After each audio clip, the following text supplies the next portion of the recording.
Assalamu alaikum wa rahmatullahi wa barakatuhu. We will take up serial number 008 of this series. The title is Enmity of Mankind and the Enmity of Shaitan. Innal hamdulillah nahmaduhu wa nasta'inuhu wa nastaghfiruhu wa nu'minu bihi wa natawakkalu alayhi.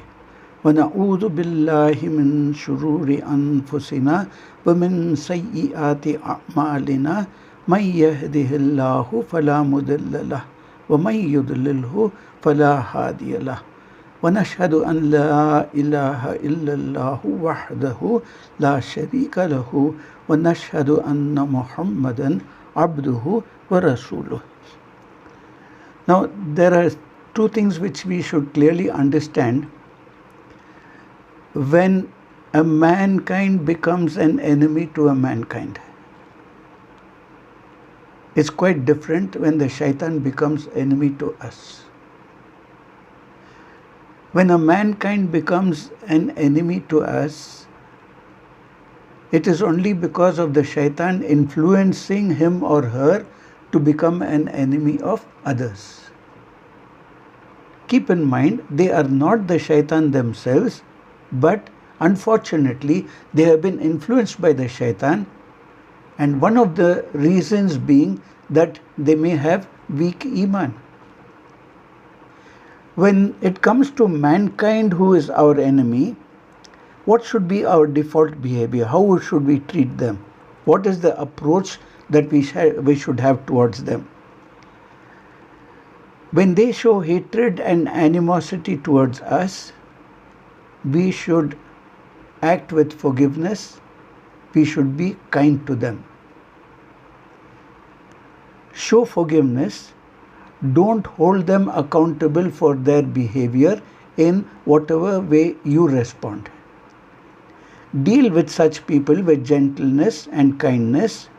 Otherwise, our response will be the way they speak to us, which means we also get influenced by the shaitan. Make sure that we treat them in a better way than they are treating us. So you should not allow the shaitan to influence you while you are dealing with these people. The second thing is, enjoin them with whatever is good. Don't stand down from the truth. Clarify to them whatever is correct. But if that does not get us anywhere, turn away from those who are foolish, those who are ignorant. Surah Al-A'raf, Surah number 7, Ayah number 199 tells us, show forgiveness, enjoin what is good, and turn away from the foolish. That is, don't punish them.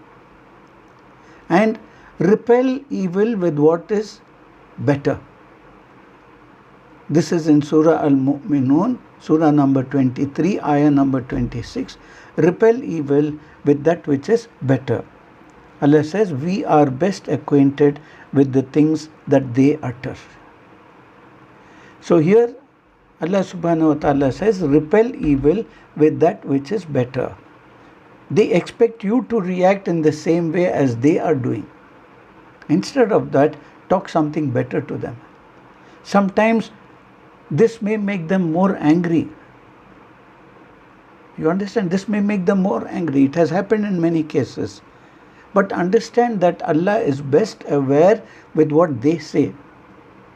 Sometimes when someone is rude or mean to us, saying things which are just not right, whether it be about our deen, Allah says He understands and He knows everything. We know better than what you know. So it is not your job to make sure justice gets established. For example, when someone backbites, we sometimes show our displeasure and shout at the person. If I don't shut this person down, people are going to believe them. Remember, Allah knows. Remember that your honor and reputation is in Allah's hands only, and He will protect you. Maybe you will not get justice in this life, no matter what people say, but remember, Allah knows. There will come a day when all truth will be laid bare. It is this assurance from Allah that should help us to control our own behavior. In Surah Fussilat, Surah number 41, Ayah number 34, the interpretation reads, "The good deed and the evil deed cannot be equal. Repel the equal with one which is better." How is it Allah has ordered the faithful believers to be patient at the time of anger and to excuse those who treat them badly? The ayah continues, "Then verily he between whom and you there was enmity will ultimately become as though he was a close friend." Here Allah is giving us an example. He shows that what can actually come to play. Perhaps there is some hatred, enmity, animosity between you and that person. It is very much possible that Allah can take this person and make him a close friend of yours if only you use the methodology that Allah has given to us. In the same Surah Fussilat, Surah number 41, Ayah number 35, the interpretation reads, "But none is granted the above quality except to those who are patient. And none is granted it except the owner of the great portion." What is the great portion? It is the happiness in the hereafter, which is Jannah. And in this world, a high moral character. You won't be able to do that unless you have patience. It's not easy, but it is required. A great amount of reward and benefit in being that person who helps to facilitate someone from being a hateful, angry person, turning him into someone who is nice, kind, and has good relationship. This is mankind. He transfers from being hateful to a closest friend. Now Allah tells us about the behavior of the shaitan. In Surah Al-Araf, Surah number 7, Ayah number 200, Allah subhanahu wa ta'ala says, "And if an evil whisper comes to you from shaitan, then seek refuge with Allah. Verily, He is all hearer, all knower." So the first thing we are told is, don't start forgiving, don't enjoy what is good, etc. We don't want to give a voice to the shaitan. Why? Because the shaitan and shayateen are always hateful. They can never ever be a friend. So the only way that you can get out of it is seek refuge in Allah. Isti'adah.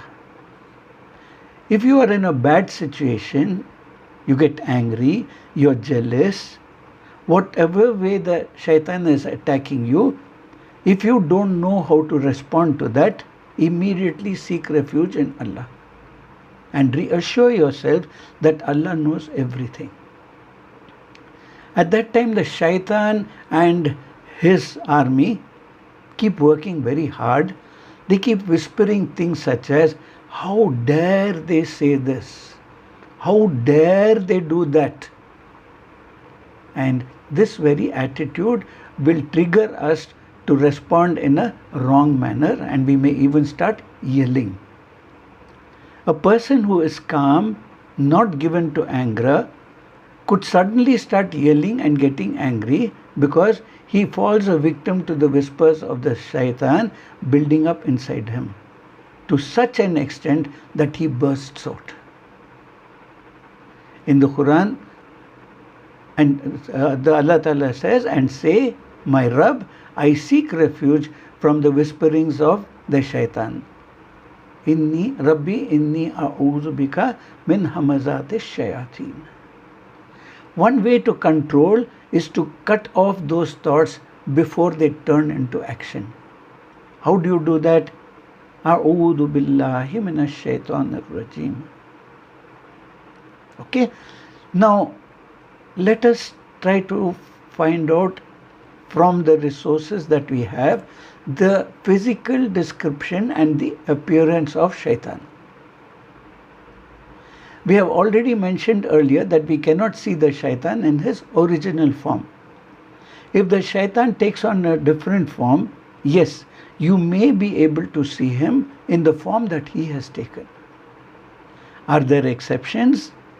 Yes. The prophets are able to see him and the shayateen in his or their original form. The Prophet was able, sallallahu alaihi wasallam, was able to see the shaitan, and the Prophet sallallahu alaihi wasallam was even able to control the shaitan. Now a question arises, are there other creations that can see the shaitan or the shayateen in their original form? The answer is yes. Donkeys and dogs. If you hear the barking of dogs and the braying of donkeys in the night, then seek refuge in Allah, for certainly they see that which you do not see. It doesn't mean that every time a dog barks or a donkey brays at night that they have necessarily seen the jinn. Whatever it be, if you hear this, seek refuge in Allah. Do isti'adha. Some people ask various other questions, but there is no evidence to say that cats can see jinns and shayateen. And we don't have the evidence to say that they are not able to see. Allah knows best. Now, just imagine what comes to your mind when you think of the shaitan. From whatever we see in the movies and we see in the other ways, and we read books on this, we think of red skin, having horns, having a tail, having a trident, claws, fangs, hooves, something with animal parts. For sure, it's none of the above, maybe the horns. Maybe, but cannot be sure about that. What does the shaitan really look like? Now we are trying to imagine his original form.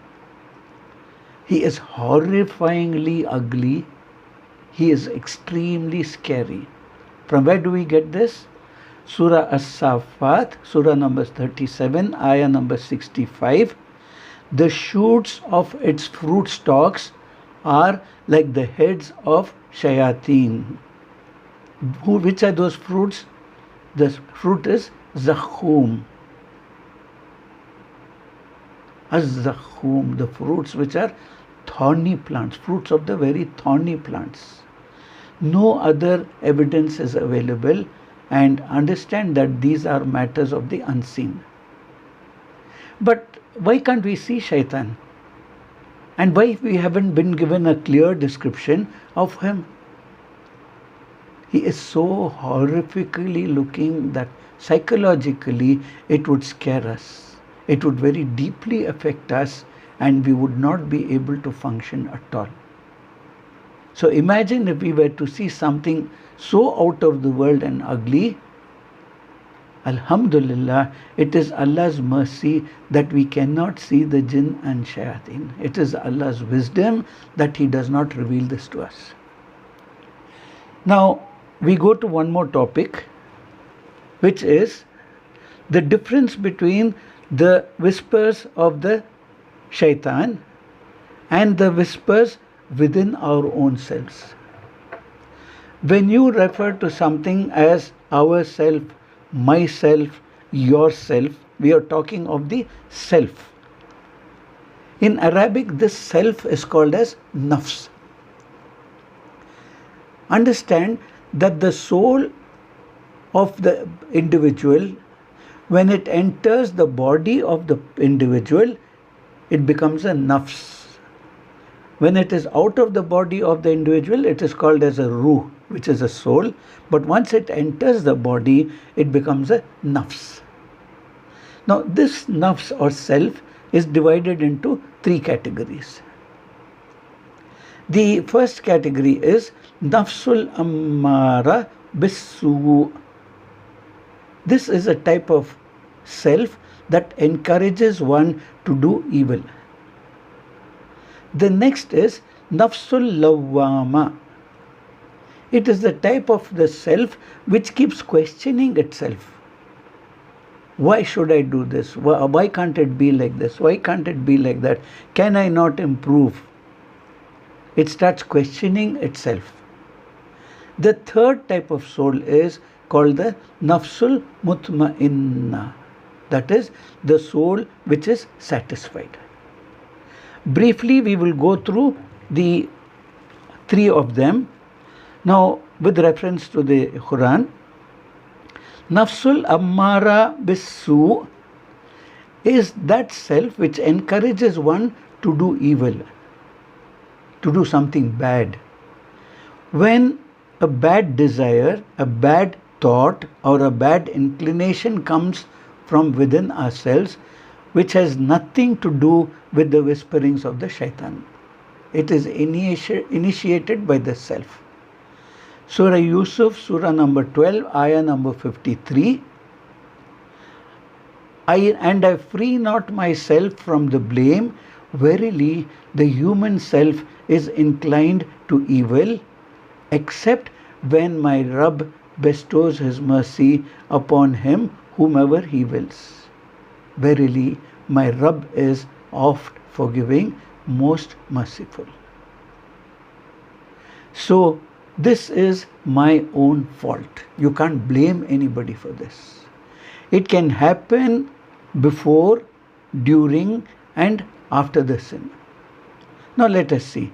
Before a sin, the sin has not yet been committed, but the self becomes inclined towards doing it. So once it becomes inclined, it starts doing it. During this sin, it has no time for feeling guilt. It is not recognizing it is a sin. It continues to sin and enjoys the sin.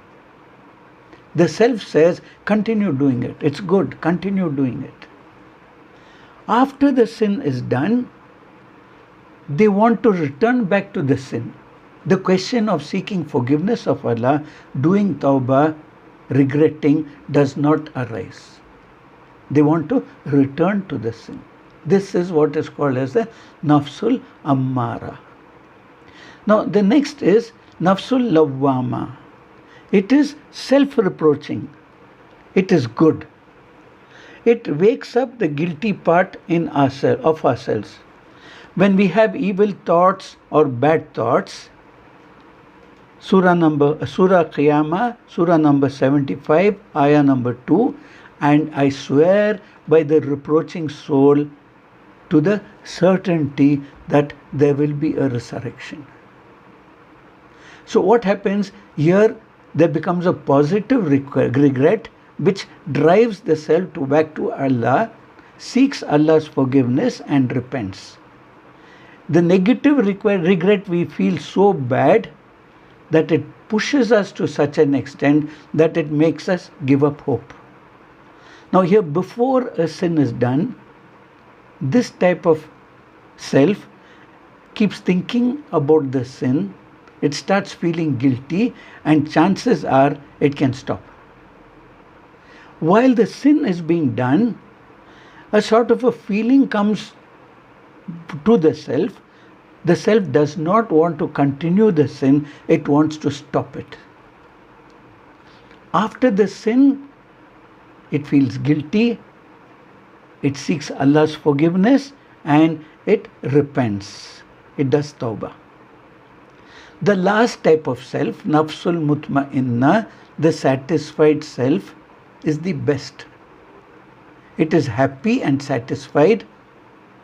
It is content with the obedience of Allah, and it is our ultimate goal in every situation, be it grief or trials or happiness.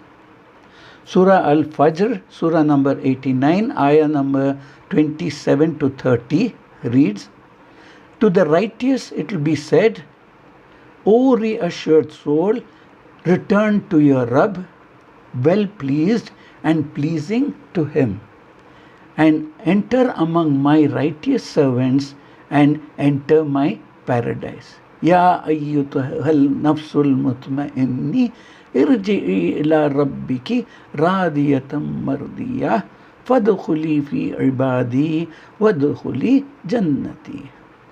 Now, before doing a good deed, it is inclined to do something which is really good, and the thoughts that come are good thoughts. Here the question of doing anything evil does not arise at all.